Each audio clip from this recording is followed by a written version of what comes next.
आज भारत तेजी से विकसित होने के लक्ष्य की तरफ आगे बढ़ रहा है। युद्ध की वजह से पूरी दुनिया में पेट्रोल, डीजल, गैस और फर्टिलाइजर के दाम बहुत अधिक बढ़ चुके हैं। नागरिकों पर बोझ न पड़े, इसके लिए सरकार सारा बोझ खुद अपने कंधे पर उठा रही है। वैश्विक संकट के इस समय में हमें कर्तव्यों को सर्वोपरि रखते हुए कुछ संकल्प लेने होंगे, जैसे पेट्रोल डीजल का संयम से इस्तेमाल करना। शहरों में जहां मेट्रो है वहां हम तय करें कि हम मेट्रो का ही उपयोग करेंगे। अगर कार में ही जाना जरूरी है तो फिर कार पूल करने का प्रयास करें। अगर हमें कहीं सामान भेजना हो तो कोशिश करनी है रेलवे की सर्विसेज से भेजें। साल भर तक घर में कोई भी फंक्शन हो, सोना नहीं खरीदेंगे। Work from home, virtual meeting, इनको हमें फिर से प्राथमिकता देनी है। ऐसे ही अगर हम तेल खाना कम करें ना, देश सेवा भी होगी और देह सेवा भी होगी।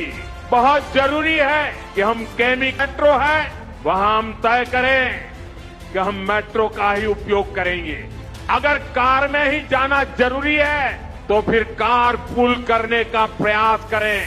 अगर हमें कहीं सामान भेजना हो तो कोशिश करनी है रेलवे की सर्विसेज से भेजें। साल भर तक घर में कोई भी फंक्शन हो, सोना नहीं खरीदेंगे। Work from home, virtual meeting, इनको हमें फिर से प्राथमिकता देनी है। ऐसे ही अगर हम तेल खाना कम करें ना, देश सेवा भी होगी और देह सेवा भी होगी। बहुत जरूरी है कि हम केमिकल फर्टिलाइजर की खपत भी विदेशी मुद्रा बचा सकते हैं। हमें तय करना होगा कि जब ये संकट का काल है तो कम से कम 1 साल के लिए हमें विदेशों में जाने की बातों को टालना चाहिए। आज वैश्विक संकटों से जो चुनौतियां आई है, हमें उन चुनौतियों को परास्त करना होगा। हमारे देश में इस समय एक बहुत अहम अभियान चल रहा है, जिसके बारे में हर भारतीय को जानकारी होनी जरूरी है। ये है जनगणना का अभियान। यह दुनिया की सबसे बड़ी जनगणना है।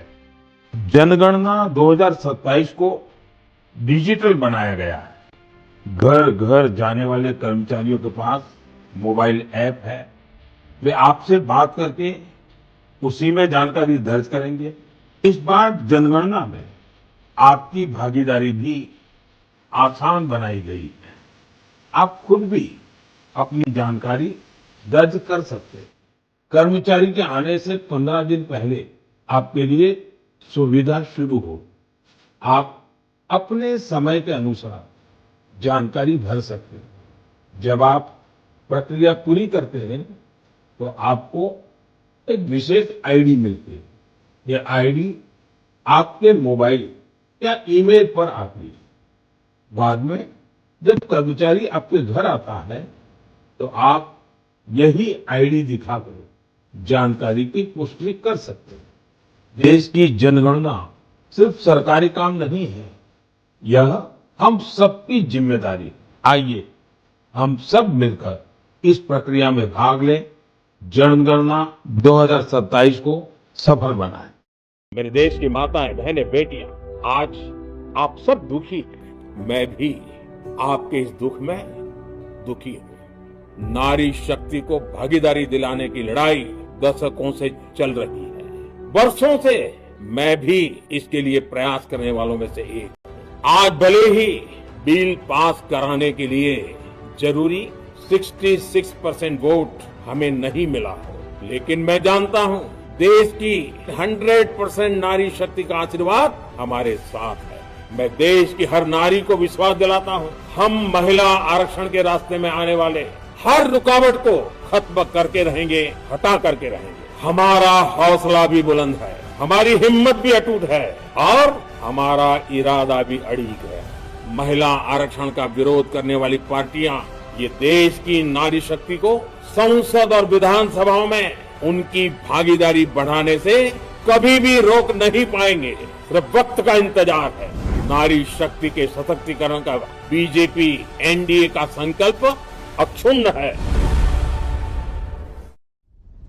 हमारे देश में जब से विमेन रिजर्वेशन को लेकर के चर्चा हुई है और उसके बाद जब जब चुनाव आया है, हर चुनाव में महिलाओं को मिलने वाले इस अधिकार का जिसने विरोध किया है, देश की महिलाओं ने उन्हें माफ नहीं किया है। वो जो लाखों बहनें कभी न कभी पंचायत में काम कर चुकी है, वो आंदोलित है। वो कहती हैं कि झाड़ू कचरा वाले काम में तो हमें जोड़ देते हो, अब हमें निर्णय प्रक्रिया में जोड़ो। और निर्णय प्रक्रियाएं विधानसभा में और पार्लियामेंट में होती है। जो भी राजनीतिक जीवन में सफलतापूर्वक आगे बढ़ना चाहते हैं, उनको ये मान के चलना पड़ेगा कि पिछले 25-30 साल में लाखों बहनें ग्रासरूट लेवल पर लीडर बन चुकी हैं और इसलिए जो आज विरोध करेंगे उसको लंबे समय तक कीमत चुकानी पड़ेगी। आप देश की बहनों पर भरोसा करो ना, उनकी समझदारी पर भरोसा करो। एक बार 33% बहनों को यहाँ आने दो, आकर उनको निर्णय करने दो, किसको देना है किसको नहीं देना है, इस वर्ग को देना उस वर्ग को देना, करेंगे वो निर्णय। हम उनकी सामर्थ्य पर आशंका क्यों करते हुए एक बार आने तो दो। आज जीवन के हर क्षेत्र में हम देखें कि नारी शक्ति देश के गौरव को बढ़ाने वाले परचम लहराने में कहीं पीछे नहीं है। बहुत बड़ा योगदान हमारी बेटियां को कमाल कर रही है जीवन के हर क्षेत्र में। इतना बड़ा सामर्थ्य, उसको हम हिस्सेदारी से रोकने के लिए क्यों इतनी ताकत खपा रहेगी।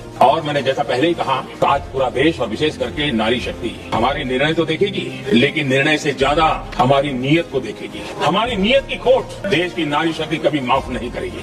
हम भ्रम में न रहे, हम उस अहंकार में न रहे कि हम देश की नारी शक्ति को हम कुछ दे रहे हैं। जी नहीं, उसका हक है। हमने कई दशकों से उसको रोका हुआ है, आज उसका प्रायश्चित करके हमें उस ताकत से मुक्ति पाने का अवसर है।